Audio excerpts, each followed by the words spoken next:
Okay, so I'll unblank that in a couple of minutes.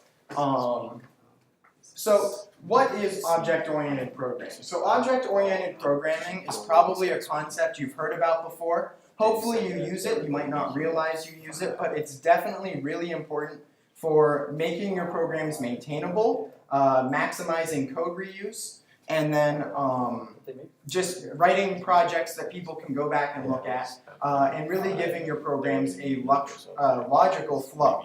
So your traditional workflow when you're writing code, maybe you're a beginner programmer, might be to write procedurally. So you're writing with the idea of a main function where you're going and you have functions and you pass data between functions, and that works fine.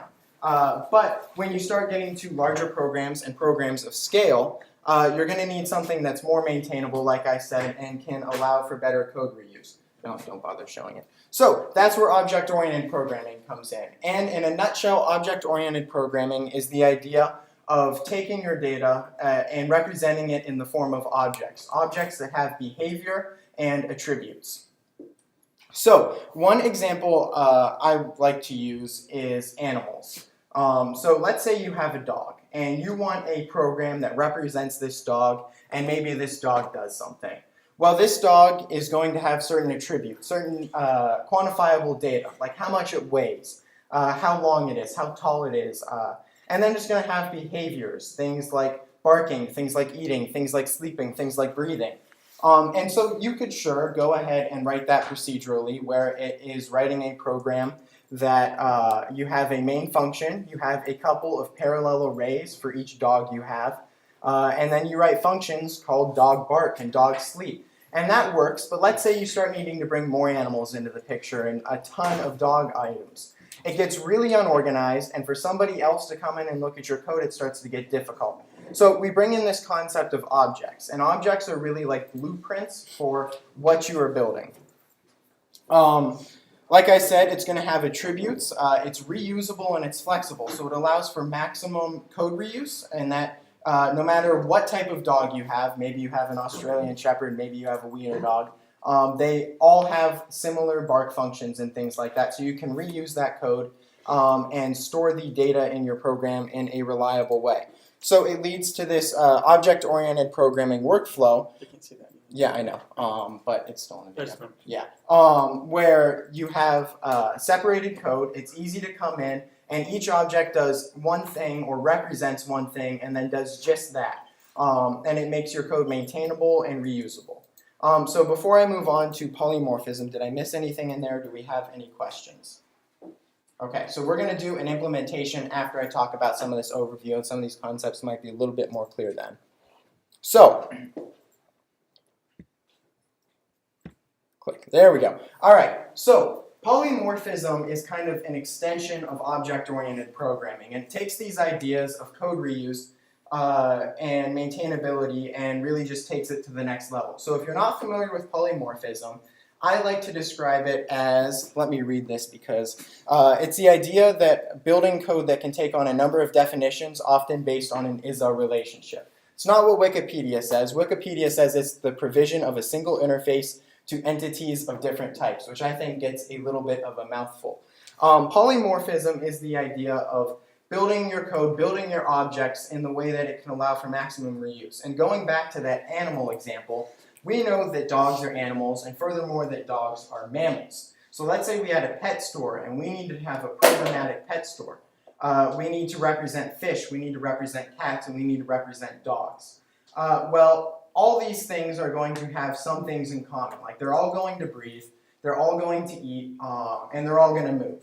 So you can take this concept of objects and have a top-level object, which is called animal, which holds the things that are consistent among all animal objects. Things like how much it weighs, what the color is, and then you can have fish, which is an animal, and then you can implement this fish-specific code there, and it gets really nice. Some high-level object-oriented programming languages implement these features like virtual, which Dom is going to talk about, and protected access modifiers, which they'll also talk about, which make this idea of reusing code really easy and makes your code really dynamic. and just continues to improve the ability to reuse the code.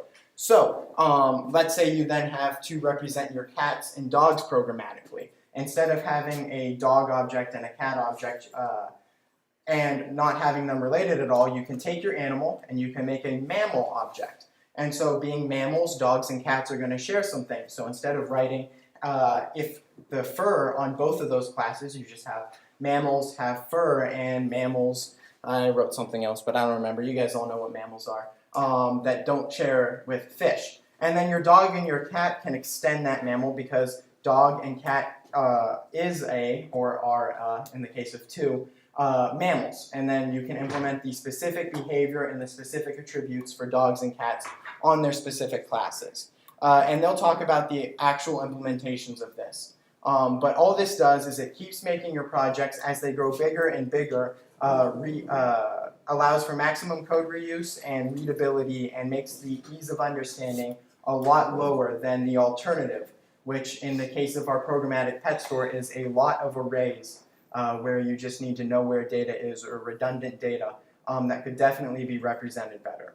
So, in summary of what object-oriented programming is, it's the idea of taking related behaviors and objects and kind of merging them, related behaviors and attributes, and merging them together into an object. It allows for maximized code reuse, readability, and just generally will make your larger projects easier to understand. And like I said, a lot of languages are object-oriented and make this whole process really easy.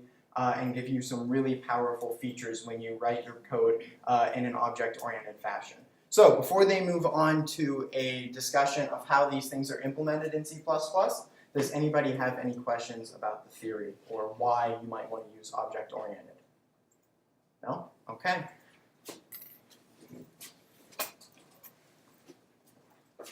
Oh, where on earth? OP02 basics, there we go. Alright, so I'm going to start off with a very simple class that doesn't really touch on access modifiers or functions or anything like that, just the very basics of a class. So after hearing Kurt's talk, do you guys kind of get what a class is? Do you, actually, show of hands, how many of you have used classes before? Okay, so majority, not quite everybody. The basic idea behind a class is to store multiple bits of information in one place. If not for classes, you would be, and this is probably what you would do in, like, I don't even know if MATLAB has classes, does it? Okay, well whatever. If you didn't know about classes, then what you'd be doing is storing, say if you wanted to hold information on like 5 different rectangles, rather than declaring 5 different rectangle objects, you would have a couple arrays, like one array for length and one array for width, and they're parallel. So the first object in one matches up to the first, or first like number in one matches up to the first number in the other array. And you have to kind of manage all your arrays at the same time. If you learn programming with QBasic or something like that, this is what you did. But instead of doing something like that, having a bunch of different arrays, each one to hold, one type of data or one piece of information, we can organize it differently. We can split it up by each object. So here we have a class that tells us some information about a rectangle. It holds the length and the width. That's about all. Yes? So how is it different from the structures? Like structures do the similar thing. So I will get there on the next slide, but basically a struct and a class are the exact same thing. There's one small difference, and I will talk about it on the next example. But anyway, here we have a class that holds information about a rectangle, just the length and the width. And it's important to note that rectangle up here is not a variable, it's a type. So you use rectangle the same way you would use an integer, or you use rectangle the same way you would use a pointer, whatever. You can't just use rectangle, you have to declare an instance of a rectangle.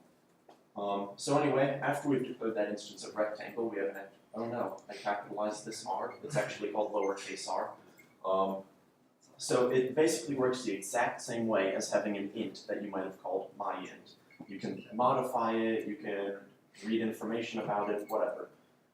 And this is how you access the parts of a rectangle. It is using the period, or if you have a pointer to a rectangle rather than a rectangle object, you would use the arrow, which is hyphen greater than. So you can set the different attributes of the rectangle, and then later on we can access them, and they are stored in that one instance of rectangle.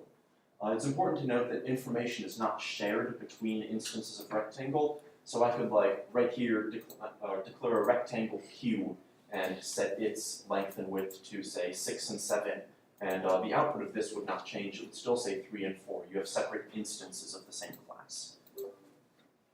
Any questions before I move on to how object-oriented programming, or how classes are actually going to look when you use them? Everyone understands the basics? Awesome. Excuse me. I didn't get what you said regarding we can own rectangle called on the comment section.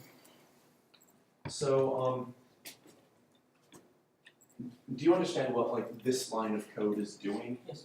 Okay, so basically the idea behind what I'm saying here is that the word rectangle is not a variable, it's a type, like int. Data type. Yes. So, we have to declare an instance of it rather than just using it. Can we use types for the class names? Did you say can we use type defs? Type defs For the class names? for Yeah. class names? Yeah, you can. There's not really any reason to. You would just put type def in front of class. Type def is most commonly used in actual programming. Well, it was used in C because that was how you named things. But it's used now mostly to get rid of layers of indirection. So if you wanted to have a class, instead of, for example, if we wanted to store pointers to rectangles rather than rectangles, we would do type def rectangle pt as rectangle star, and that way it cleans up the code a little bit and you don't have the asterisks and ampersands all over the place. So that's really what type def is used for now. So anyway, this is what classes are going to look like when you actually use them. Not quite, still a little bit messy, and with my third example you'll see what's going on. But anyway, one of the most important things about classes is access modifiers. And the two basic ones are private and public. There are two others, protected and friend. Oh, and extern? No, friend's not one? Okay, whatever. But basically, the access modifiers that you're going to see most often are private and public. What they mean is, what public means is that you can see it from anywhere as long as you include, or as long as the compiler can see all these public things, you can use them in your code as well. So, from this function int main that is not part of the class rectangle, we're able to access all of the functions and variables if we have any that are declared public. With private variables and functions can only be accessed from inside the class and also by friend classes, which is not a very commonly used mechanism, construct, yeah. But for the most part, what you need to remember is that private variables and functions can only be used by class members. I could not reference, for example, r.length in int main, because it's declared private. I have to use a public function that does have access to it. Does that make sense? Yes. Does Java's protected exist in C++? Protected? Yeah, protected. Yeah. Does it work just similarly in C++? Except for like the weird package. Package private and protected the same thing? I don't think they are. Protected means subclasses can. Protected in Java is the same as protected in C++. C++ does not have package private. Okay. Which is what classes are by default in Java. Yes. What exactly protected will do? Sorry? I'm not sure of protected. Can you? Are you going to get to that later? Protected. Do you want me to talk about it. Okay. So protected is a data member that can be accessed. It's like private, but it can also be accessed by classes that inherit from it. Which Dom. Which Dom is going to talk about inheritance in a little bit, so he'll get more in depth with that. but for the most part, a function is pretty much the same way as private. So anyway, now since we've made our variables private, we are writing functions to access them. So we wrote a function that's public, getLength, returns the length, getWidth, returns the width, whatever, getArea, just an example. You can access more than one at a time, returns length times width.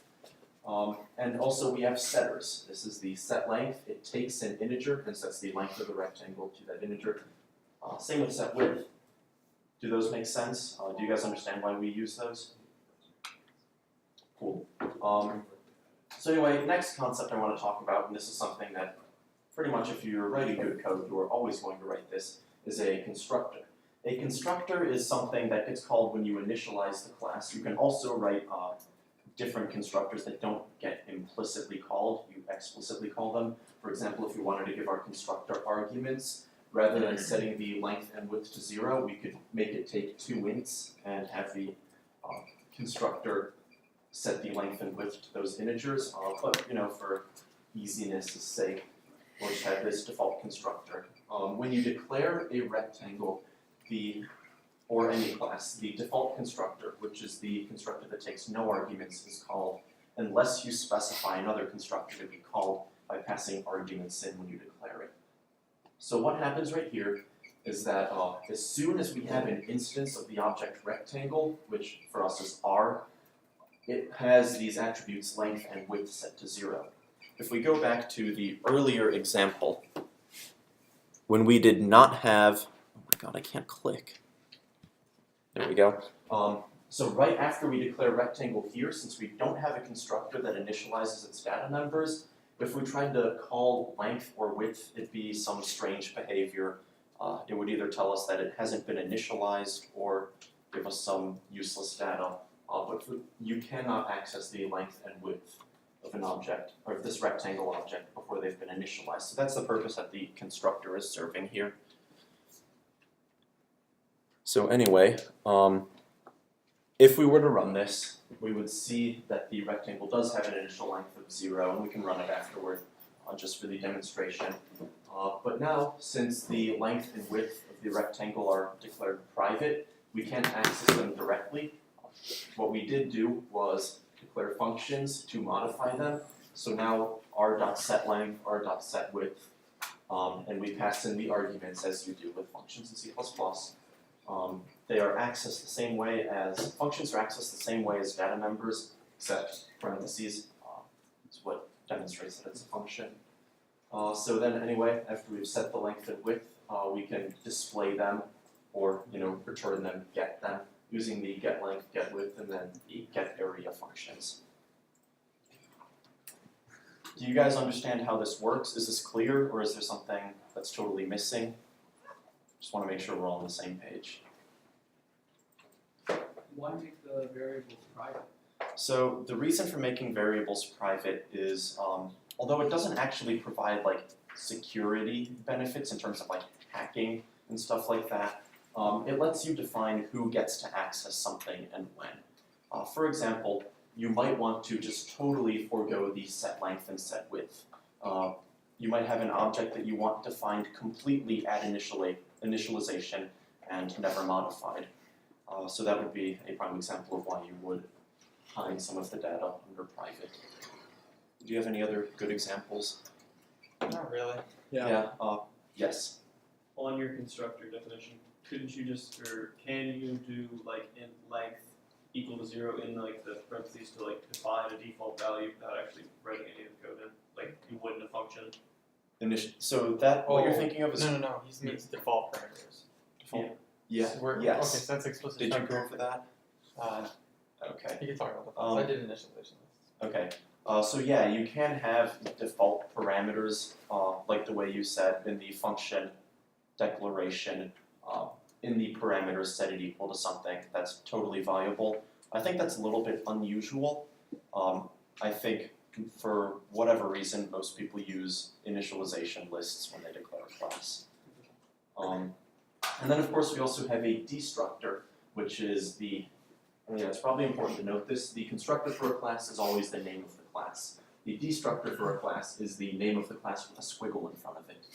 The destructor of a class gets called whenever the class goes out of scope. So Can you call it manually? yes, Yeah. yes, you can, but for the most part, people just use destructors to not have to clean up on their own. What would happen is when this rectangle R goes out of scope here at this bracket, the destructor is called, and then we can perform whatever type of cleanup we want. There is no cleanup to be done here because if you guys recall from last week, we did not declare memory dynamically, so there's nothing to clean up. All of the members of rectangle will get deleted on their own since we didn't dynamically allocate any memory. So is it the object out of scope or the class out of scope? The object, the instance of the class. Is everything clear? Do we have any questions? Is the go ahead. How would you go about, if you made a constructor with where you passed in length and width, how would you go about passing values? So here, when you call the constructor, you would have parentheses that pass in the parameters. Would it be similar to Java or is it different? So in Java, you declare everything as a new class because Java is garbage collected and Also garbage. Hey, nice to Wow. drop But the basic idea behind C++ is resource acquisition is initialization. So you don't have to declare everything as a new class. As soon as you instantiate something, you have an object of that type.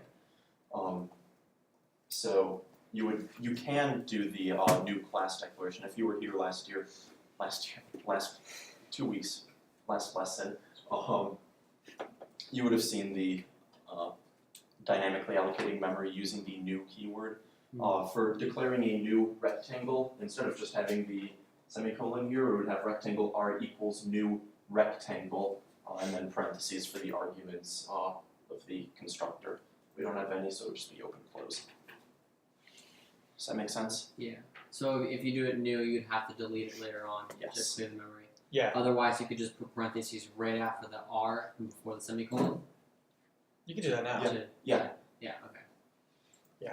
Is the destructor clear? Because like I know we covered dynamic memory and pointers last time. So like if the class in here, were to like say like I don't know, int like test int equals new int, and then we initialize something with 4. This is the dynamically allocated memory. So when the object goes out of scope and the actual object is popped off the stack, when R is popped off the stack and removed, this memory has never gotten cleared. We've never told the operating system that, oh yeah, this memory we tried to get from you in the constructor, it's now free. So what we would do is we would use the destructor for that, where we would say delete. Okay, so that's actually not going to work because That's Yeah. not in the right scope. yeah. So this we'd have to have like a member variable. So maybe something like this test int equals new int or whatever, and then delete this test int, whatever. That's the idea. But if we were to declare this rectangle R equals new rectangle, then we'd be responsible for deleting R ourselves because this is outside of the actual instance scope. So like the destructor is really helpful for when we declare dynamic memory inside of the class and have access to it as a member attribute. Then when the class goes out of scope and gets destructed automatically, this gives us a chance to kind of do some last minute stuff. So he just wrote the this keyword in his example. Do you guys know what this does? Just as a quick little note. No? It acts as a pointer to the object which we are using. Yes. The this keyword it tries to be self-explanatory. What this is just a pointer to the instance of the object that you are in.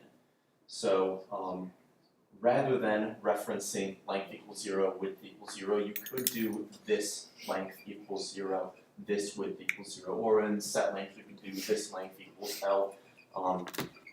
People use that for when they have two variables named the same thing. So we could pass in int length here, and then we would do this length equals length, because by default it grabs the most local copy of, or the most local version of the variable with that name. So if we wanted to name them the same thing for clarity, we would put this in front of length to make sure that we're referencing the class member. Can you repeat what is told for the rectangle R? Yeah, so if we were like with making it dynamically allocated, Okay. Yeah, so if that's what you, so this is just like a regular variable that's on the stack. R exists on the stack. So once the object gets popped off the stack, and it'll just be gone. But if we want to have a reference or a pointer to it, we could say, yeah, rectangle pointer R equals new rectangle. And in this case, we're going to have to be in charge of letting the operating system know that R, eventually, at some point when we don't need it anymore, this memory that the operating system was kind enough to give us can now be reused by the operating system by whatever. And Otherwise it might lead to memory leakage, right? correct, yeah. And similarly, inside this block scope, the actual scope of the class, if we were to have some instance variable, not length, not width, but some pointer to some new, newly dynamically allocated memory, once the class goes out of scope, so like down here, our instance, and it's about to be deleted, the destructor is called, and this gives us a chance to delete any, dynamic member variables, whatever. So this gives us a chance to kind of clean up so that the dynamic memory that we allocated inside of our class. Does that make sense? Got it. Okay. Thank you. And so if you missed the last review session, or you just like listening to us talk, there is a recorded video of us giving the talk. The repo where all this code is public, and then you can also access the slides we used at the beginning of the meeting. Just look for the ACM at UC organization on GitHub, and you'll find all those links on the repo called archive. And I'll post that link in Slack as well. So you in the back asked earlier what the difference between a struct and a class is, and now that I've gone over access modifiers, I can explain what the difference is. The only difference between a struct and a class is that structs are public by default, classes are private by default. So if we deleted this private keyword here, now it's good practice to have it there anyway, just to make it clear what's going on. If we deleted that, the behavior would be exactly the same.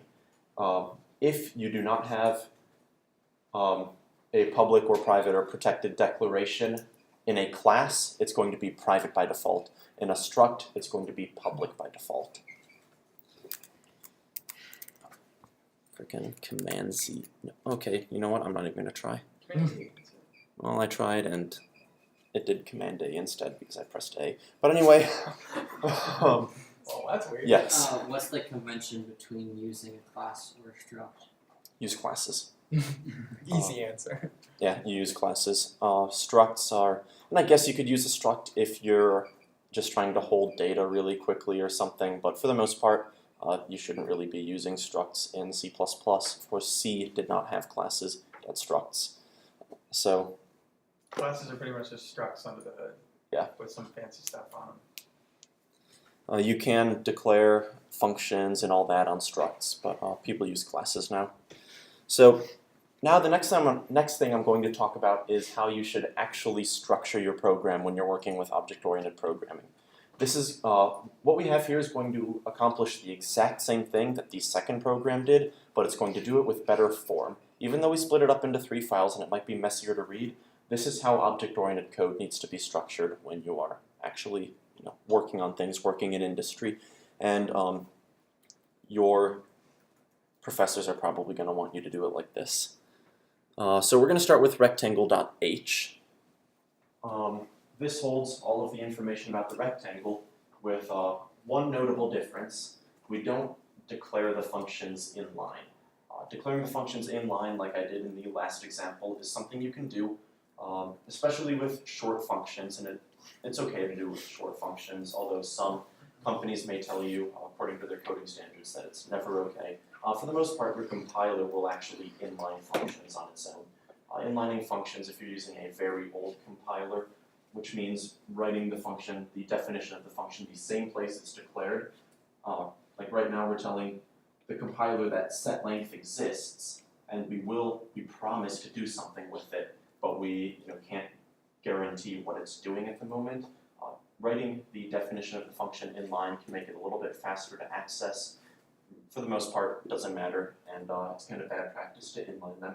So what you see here, this is a header file declaring the class rectangle. All of the same data, except functions are missing. And for those of you who might be wondering, what we have around the class are include guards, as preprocessor directives. If and def is if not defined. Rectangle H included is just convention for how you would declare an include guard, or say that you have already included this file. Basically, rectangle header is what H is for, and included to mark that it has been included. If it's not defined, then we define it and the if right there, the if, that was the preprocessor directive, the first thing right there, or the first line of code on this in this file. What that does is make your compiler not try to include the file multiple times, because right now, you're going to see later, we include the rectangle header file in both body.cpp and rectangle.cpp, so multiple includes will make your compiler yell at you. So, or not multiple includes, but including the same file multiple times makes your compiler yell at you. So now when you have the include guards around it, if only includes the file one time and knows that it's already there. So then we're going to look at rectangle.cpp. This is where we're going to provide all of the implementation for the rectangle class. So you see at the very top we're including the rectangle header files and so that the compiler knows what the heck we're trying to do. Here we have the constructor and destructor doing the exact same things. The constructor initializing things to 0, destructor doing nothing. Except one difference in the declarations is that we actually have to scope it ourselves. We have to tell us that this is the function getLength inside the class rectangle. You use the same scoping symbol, the double colon, for namespaces. So for you guys who have written C++, unless you type using namespace std at the top of your program, whenever you reference cout or sort or whatever, stuff like that, you're going to write std : that specifies it's in the standard namespace. Works the exact same way with classes. Your compiler knows how to resolve the declaration. There is one more difference that we actually can't see in my example code. If you define static functions, which are functions that are not part of an instance of a class, it's more for organizing where functions go. Static is also omitted here. Really, in the implementation file, all you have is the type, the scope, and the name and argument. Also, yeah, we are missing private and public. They don't go in the implementation. So anyway, not too much exciting going on here. It's just defining what all of those functions do. Now that the compiler has seen that all of the functions exist, we promised it that we would define those functions. So here we are defining all the functions in the class. You can see we provide an implementation. Why can't I scroll? An implementation for every single function in the class, doing the exact same thing as we did last time. And then finally, body.cpp. All we have is our int main, looks identical to the last one, just declaring a rectangle, printing some stuff out, changing some parameters. And you can see at the top saying include IO string to print things out, whatever. And we also have include rectangle.h. Note that we do not have include rectangle.cpp. You should not include your source files. You should only include the header files. To access these source files, all you need to do is compile both files at the same time. So, do you have terminal up? Yeah. So how does the body.cpp file know that there is another file called rectangle.cpp? You're about to see. So if we go to cdop, oh my god.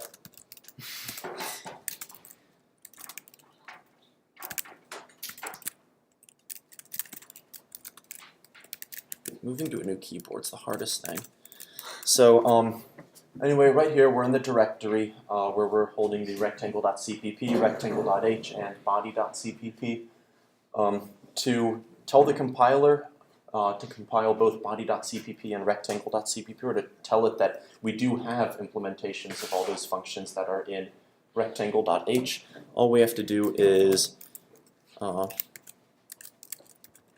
compile them both at the same time, and should work, thank goodness.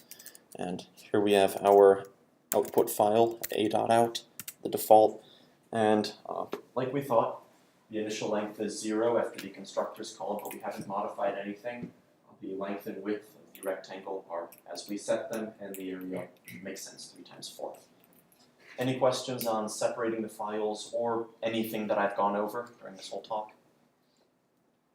Yes. Could you redefine colon as another symbol?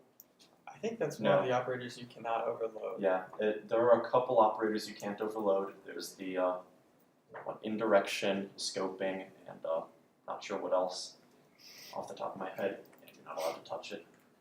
Can you just define your namespace as rectangle to avoid using the double colon operator? Yeah, you could. I don't know. Can you? Using namespace rectangle. I don't know how. No It idea. just defines the default scope unless if you specify otherwise it should be rectangle. You know what? right? That's a good thought. Let's see what happens. Might as well figure it out, right? So we're gonna delete this.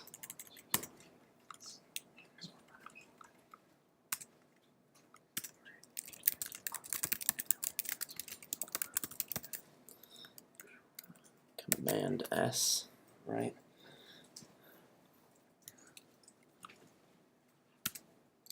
No. No, namespace is only defined for libraries then? Only for namespaces. Only for namespaces, yeah. Okay. Cool. You guys have made it to the cool stuff now. Right. JK. Oh no, I screwed this up. Hurry off. All right, so I have a couple things that we're going to cover. Zach covered most of the fundamentals of OOP stuff. We're going to talk about some other key things.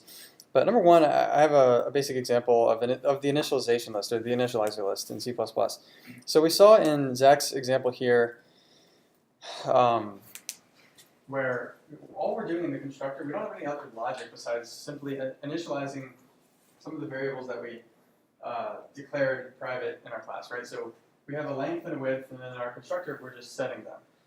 But sometimes with like a lot of things that are coming into our class, if we have a lot of memory variables, but also a lot of logic, we might want to separate the initialization and our logic in our constructors a little bit. And so we can use initialization lists to do just that. So here's a pretty simple example.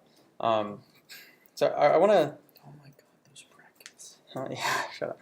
So we have this really this class here called subdata, and basically it's just going to be a piece of another class. And so I have this class down here called large part. Large part has 3 subdatas. Okay, so there's a couple ways. So the original way that we learned how to do this, like with Zach's example, is that we would take in. So first of all, our subdata class has a private variable called x, and it's just some piece of data that's specific to it, and we just want to set it. It's really irrelevant. But our large part here, we want to take in the values that we want to set into these subdata pieces for our class. And so we'd have to call s1.setData, s2.setData, s3.setData. So now we're doing initialization, and we're mixing initialization and logic into our constructor. But we can use something called an initialization list in C++. And so on a more simple example, in this code here, it's going to look just like this. We do the colon after the name and the parens, and we can say length 0, width 0. And this is identical to calling the constructor for these member variables that we've described up top here. So in this case, we're initializing length and width to 0, and now we can do whatever logic is down here. So I mean, on one hand, if we're doing a lot of initialization and we have some logic, it's kind of nice to separate it. There might be some minor speed improvements, but in general, it's more of a style thing. The minor speed improvements are probably going to be theoretical at best, and that's just something really basic I wanted to cover inside here. So it's important to realize that in this example, we have 3 subdatas in our class, right? S1, S2, and S3. And when we get here, so all of the constructors for our member variables are going to be called, the default constructors are going to be called before our class constructor is going to be called, okay? So in this case, our default constructor for subdata is just going to tell us what exactly we're calling. We're calling subdata's default constructor. So outputting this on the terminal after I compile and run it, I should see 3 calls to the subdata constructor, and then finally a call to the large part constructor, and then we're going to be setting some more data inside of our class like this. So it'd be kind of nice if we could somehow call S1, S2, and S3's constructor with as many properties as we could as we needed. So in this case, I have subdata has an explicit constructor, or the non-default constructor, that takes in an integer here and then sets it. So this is kind of like, we can initialize the subdata in two different ways. We can use its default constructor and then call the set data on it, which is going to be two function calls, or we can just call it straight up with the value that we want. Without initialization lists, we have to do it the slightly slower and bulkier way. With initialization lists, we can actually call the constructor like the very first time without calling the default constructor with whatever parameters and stuff we want to give it, and then do our implementation down here. So does this kind of make sense what the initialization list is? Just allowing us to utilize the member attributes that we have in our classes, use the constructors that they have instead of just letting the default constructor get called automatically, so that we can perform our own initialization and then work on our own logic inside of our constructor. Does that kind of make sense, what we're doing? It's really not like a big deal using the initialization list. Again, it's more of a stylistic decision. So in this case, I want to show you what happened. Okay, that's not good. Did I change something? Yeah. Okay. Sure. So when I run this code for the very first time, we see the three member variables have their constructors called, subdata, subdata, subdata.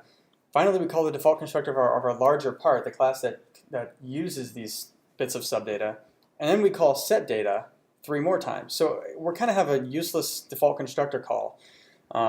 We can actually optimize this with the use of initialization lists if we want. Again, it's more of a theoretical optimization, but it can avoid a lot of logic and initialization being duplicated if our classes are really complex. So in this case, I'm using large part 2 class down here, which utilizes the initialization list mechanism inside of our large part class. So we are making sure that we're calling S1 and S2 and S3's constructor with the proper values that we want off the bat, and then we don't ever have to make any more function calls to allow more data to be set. So in this case,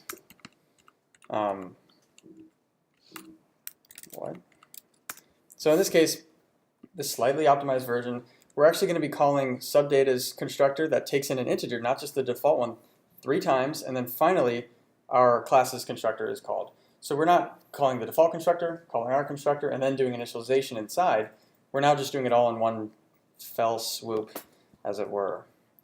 So that's, again, it's more of a stylistic thing. It is kind of nice to shrink up your constructor's body if you want.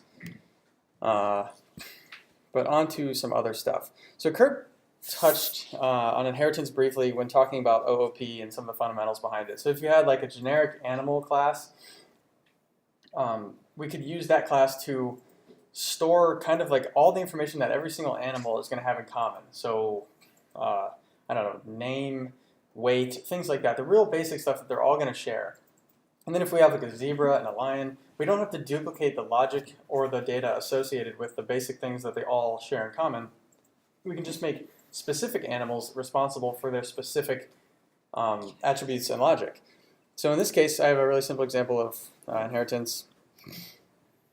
And it's the idea of we have a person and a student. And we could have a person, a student, a teacher, an employee. We could have all kinds of subclasses. But the base class in this case is going to be a person. And the derived class, or the subclass, is going to be student. So we've seen this stuff. This is like really similar to Zach's examples. We have 3 private member variables, name, address, and social security number. These are things that every person in our tribe example is going to have in common. And then we have a constructor that takes in 3 parameters. So we're going to take in a name, take in an address, take in a string. And I'm just using the initialization list to initialize our member variables with the variables that have been passed into our constructor. And then if we needed more logic or more setup stuff inside of our class, we could put that in the constructor. And of course, nobody outside of our class can access name, address, or social security number. because they're private. So in order to make them accessible but still safe, we're going to use getters. So I have a get name, get address, and get social security number. Now, a student is going to have a name, an address, and a social security number as well, but they're also going to have some more specific things, like in this case an M number and all kinds of things that are specific to a student. But we shouldn't have to duplicate name, address, and social security number just to make a student. So we can use inheritance, and in C++, inheritance looks just like this. You can see how short our student class is, even though it contains all the logic that the person class does. The only thing new.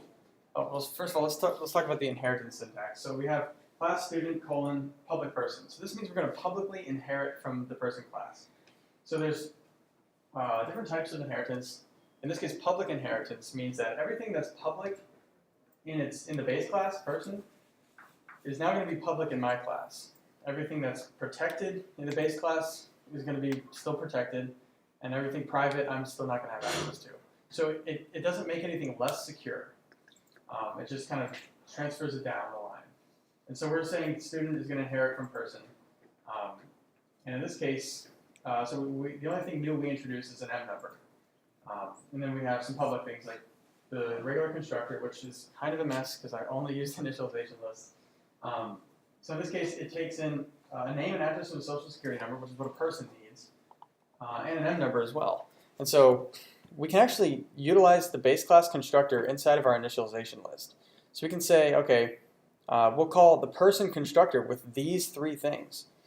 And it's going to actually fill out those variables for us because we've inherited from person. So we have the name, the address, and the social. Even though they're private, we're not allowed to actually touch them or access them, but the data kind of exists with us. So I can let person take care of that instead of actually touch those data, those attributes myself. And then I can do a comma for another initialization and just initialize M number as what we've got in as our M number in our constructor. So this is going to take care, so the person is going to take care of everything that's specific to person. And of course, we just have to take care of everything that's specific to us. And as I said before, the only thing new we've introduced is going to be M number. And then of course, since M number is private, I have this getter here, get M number. And so here's a really, really simple example. We have a person and we have a student, okay? So a person, I have her name Alice. So I pass in Alice and an address and a social security number. And we can call Alice get name, get address, and get SSN because those are public functions that anybody outside the class has access to. They access private data, but as long as we're accessing private data through a public interface, that makes it secure because I don't have direct access to that private data. So now we have a more specific version of a person. This is a student, and his name is Sam. So Sam lives at the same place, I guess, has a malformed social security number, and we also have to give him an M number too because he's a student. So the M number corresponds with the last necessary parameter for the student constructor. So we give it the same stuff that the person would, and then we let the person constructor do what it does best so we don't have to duplicate all of its logic and everything. And then we give it its last required parameter, which is in M number in this case. And we can call get name and get number as well. Now, this might be a little confusing why this works, why get name works. Because how does Sam at all have access to the name? I thought name was private, right? I mean, so how can we touch it? Well, it's again, the interface that we're touching name through is public. So get name was publicly defined in person. So it's going to be a public member of student. And since it belonged to person, anything inside person can access person's privates. So when we come across this logic, when we call get name, when we call get name, it's going to say, hey, this is the person's version of get name. So we're allowed to talk to the private variables that we have up here. So this will work. What is this for? Yeah.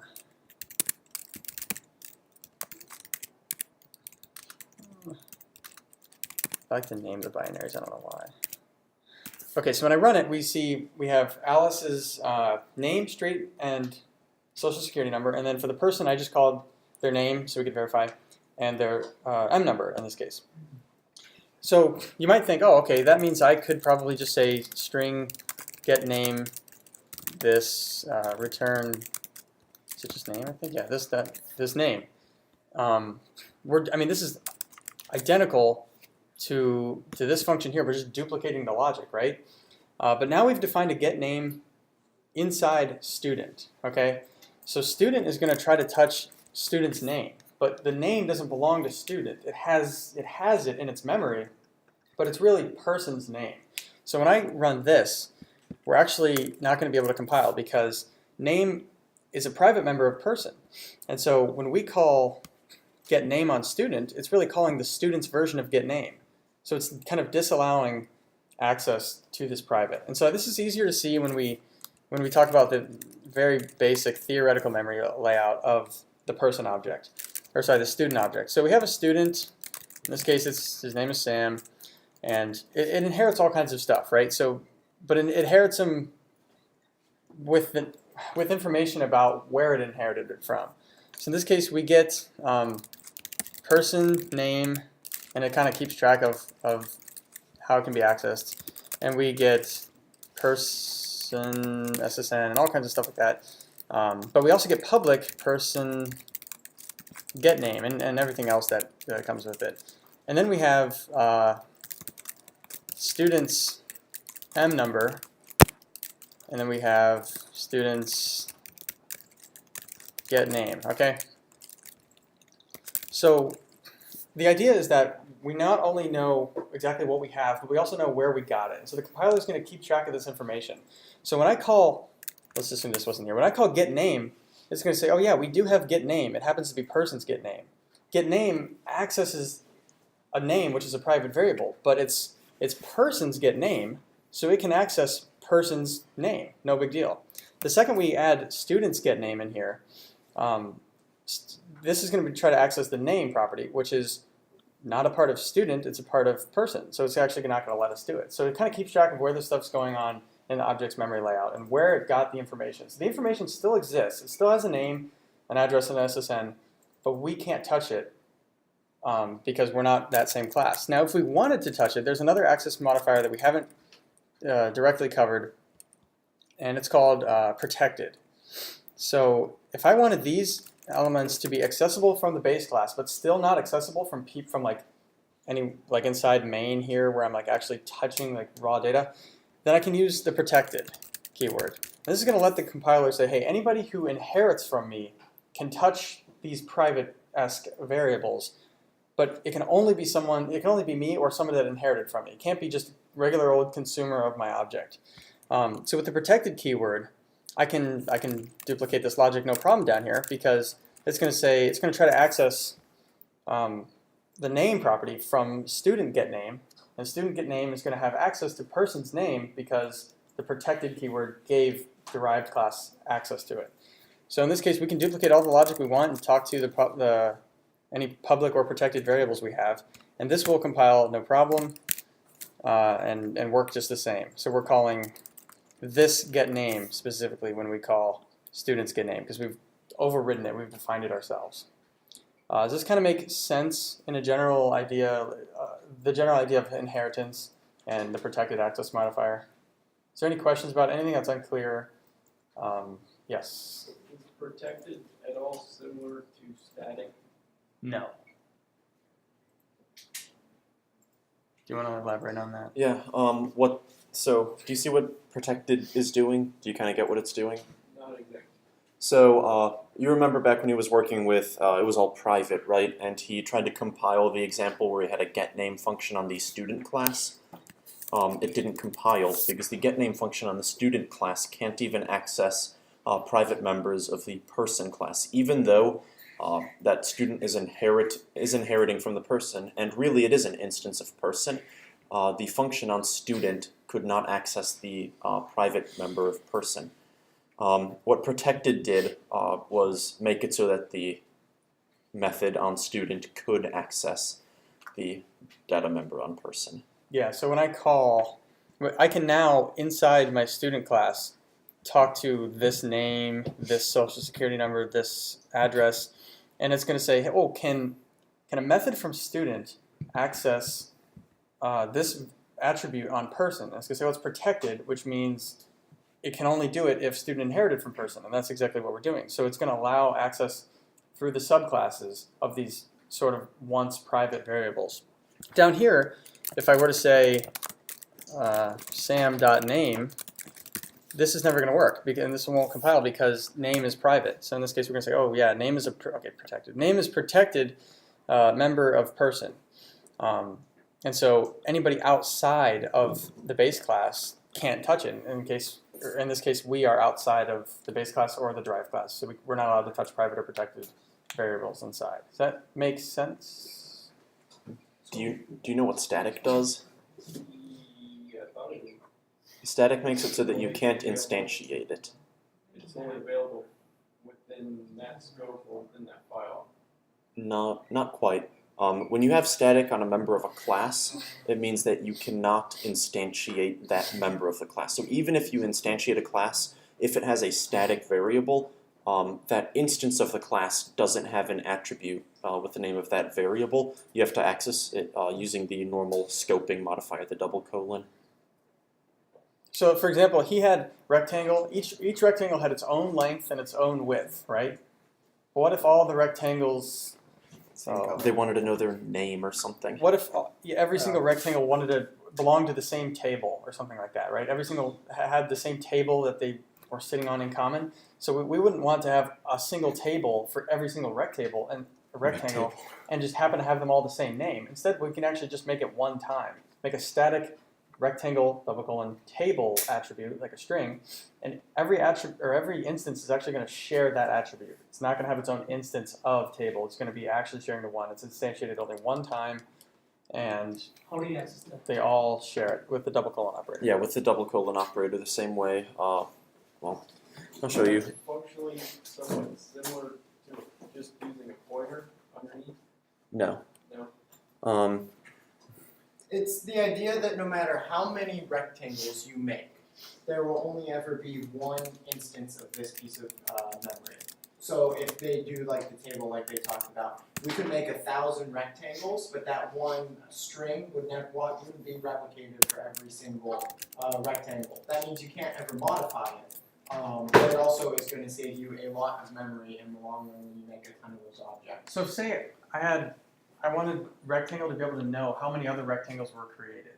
Inside the rectangle constructor, I could just increment a static variable that we kept, right? Instead of like having to update all of them and say, oh yeah, we added one, update the little private variable that we have on every single instance. We could just do that one time and then access the shared variable called num rectangles from all of them, and just kind of share that data between all the instances one time and never instantiate it more than once. So this is what a static member would look like. We have a static int ASDF, and even though ASDF is a part of the class rectangle, it's a static part of the class rectangle, which means it does not belong to this instance, does not belong to R, it belongs to the class itself.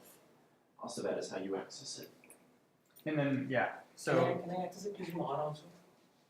No. If you can't access, I mean, can you? I don't know. No, I don't think you can. I don't think you can. I don't think so. It doesn't belong to the instance of the rectangle. You can access it from within R, sure, but r.asdf isn't a thing. Or R double colon ASDF is the thing. Does that make sense? Static inheritance? Yeah. And one more question regarding the inheritance. Yeah.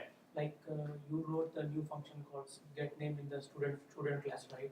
So that will do function overloading. Yeah. So function Overriding. Overriding. Overriding, yeah. So is there any other way I can use still the base class function name? Is there any other way you can use the base class function? Instead of the From student, even if you overrid it, use the parent one? Yeah, with Base, right? Base.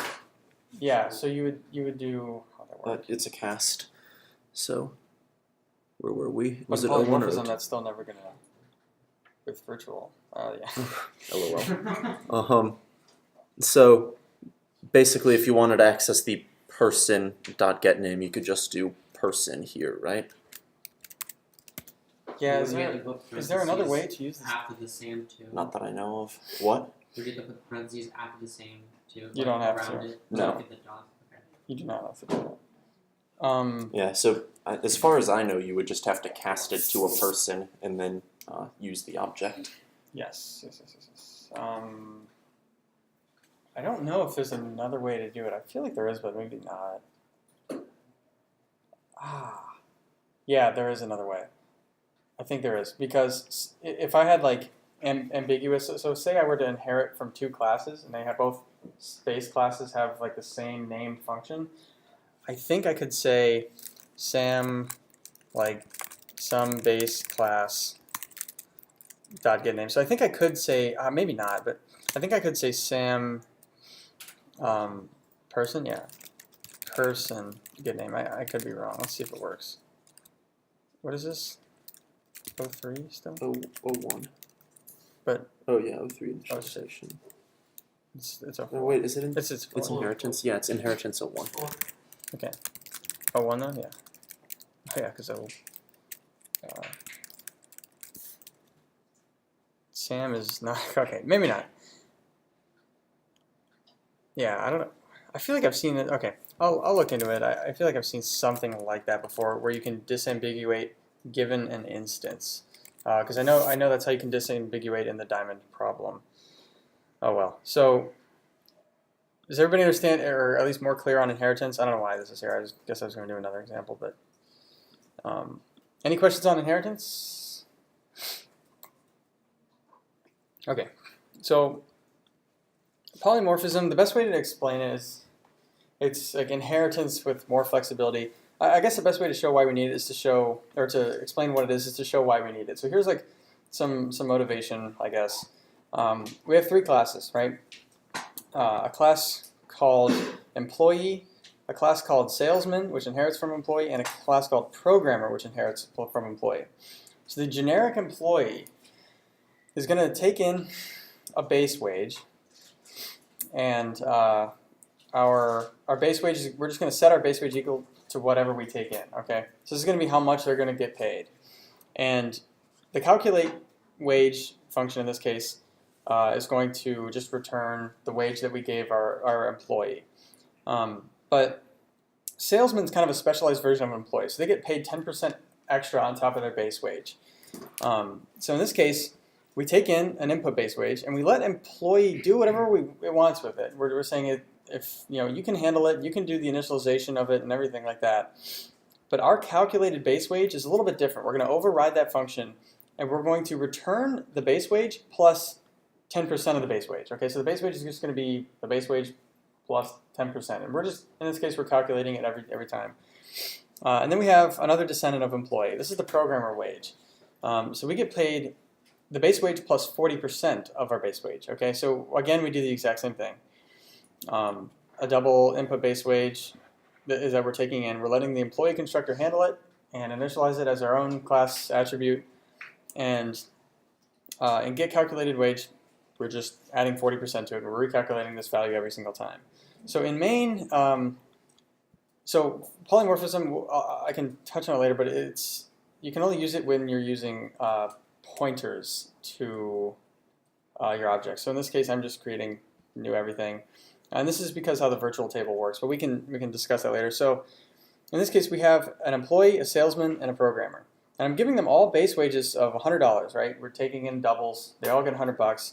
So in this case, the employee constructor is going to be called 3 times with the salesman and programmer stuff, since we're using the initialization list to kind of access our employee's base class. Now, the base employee, its calculated wage is going to be 100. The salesman's going to be 110 because it's going to be 10%. The programmer is going to be 140. And this is going to work every single time because we're just saying, hey, programmer, what is your calculated wage? And it's going to call the right function on programmer because we're just calling it directly. But I have this function up here, and we want to take in a generic employee, any kind of employee that's not specifically a programmer, not specifically a salesman, but something that's an employee, and call its calculated base wage. So as Zach said earlier, a student in our previous example is also an instance of person. It's an instance of student and it's an instance of person. So in this case, a programmer is going to be an instance of the programmer class and an instance of the employee class. So I can actually have this function take in the most generic form of employee which is gonna work for students, or sorry, for programmers, salesmen, and employees.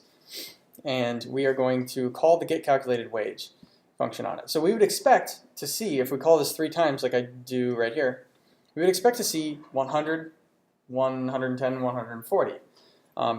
But the thing is, we're actually casting. This is, even though everything that's of type programmer is of type employee, we're casting it to an employee before we touch it.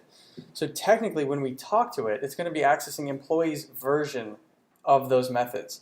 So in programmer, we overrode the getCalculatedWage to put our own logic in here. But the second we cast a programmer to an employee, when we call getCalculatedWage, we're not going to get this latest overridden version of the base class, of the subclass. We're going to be calling this one. And so that's why when we compile,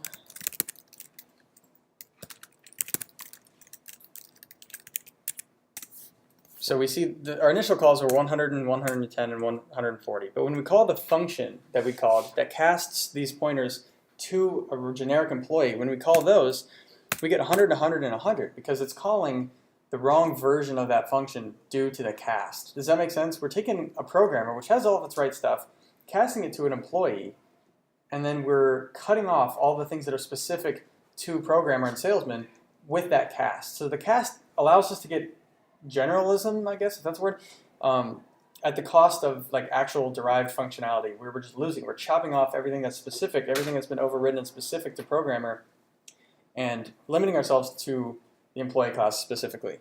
And in this case, yeah, so I do manual casting at the very bottom here. So this is what the function is really doing. It's casting the salesman to an employee pointer, and then it's calling getCalculatedWage, and it's going to do that for the programmer as well. So if I want to be able to cast a base class, cast a subclass, an instance of a subclass to an instance of the derived class, and keep the derived functionality, we implement polymorphism in C++. Now Java has polymorphism by default. In C++, we actually use the virtual keyword. I spelled it wrong. Virtual keyword. And just to show you that it's kind of awesome and magical, our 3 calls, just using the actual pointers themselves, are going to give us what we expected. Our 3 function calls are also going to give us what we would expect intuitively, without knowing too much of the language mechanics, 110, 140. And our actual manual casts, which is what the function call is doing, is also going to give us 110 and 140. So it kind of seems like, oh wow, you just add this virtual keyword to the base class function, and now it just like magically keeps track of which one to call, no matter how generally I cast a class up to. It's going to be able to call the right one that I want anywhere on the inheritance chain. And the specifics of this and how it works is actually really interesting. It uses something in C++ that's generated at compile time. It's called the virtual table, and it's basically an array of function pointers that is consulted at runtime. So it's constructed at compile time, it's consulted at runtime. And there's this little sneaky compiler generated pointer that every class gets. And you inherit this pointer, and before you call a function, your function call goes to the pointer goes to the virtual table and basically says, hey, I'll get the right function for you to call. So instead of just consulting the class and screwing it up like we saw earlier, it's going to consult this virtual table, which keeps some more information about the class and how it should work when it's casted and things like that, so that we can get the right result at runtime. So this is called upcasting. We're going to cast up the chain of inheritance. We're casting things of salesmen and programmers to employees, casting upwards. And now we get the idea, so now we get the flexibility to be super, super general and take in anything of type employee. But we also get correctness in that we're guaranteed that whatever we call on this type employee is going to call the most specific version of that functionality if it exists. So it's going to call employee if we're just giving it an employee. But if we give it a programmer, it's going to know to call the programmer's version of that logic if it's been overridden from the base class. Does that make sense? Yeah, so. No, I have a different question. Go for it. It's just, can you make an employee pointer that points at a salesman object? I feel like I should know this, can you?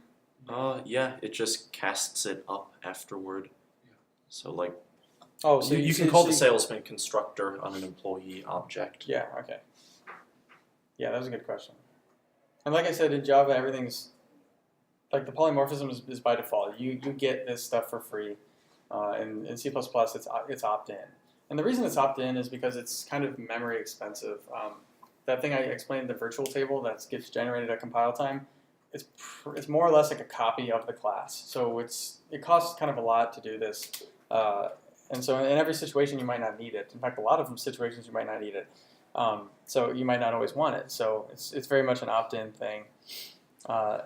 So in this case, since we're using the virtual keyword, the employee class is going to get its own virtual table, and then any class that inherits from employee is also going to get a virtual table as well. So you can see I mean, depending on how many classes we have inheriting, we're generating a lot of extra memory under the hood to maintain this correctness and general functionality that's going to work across the board.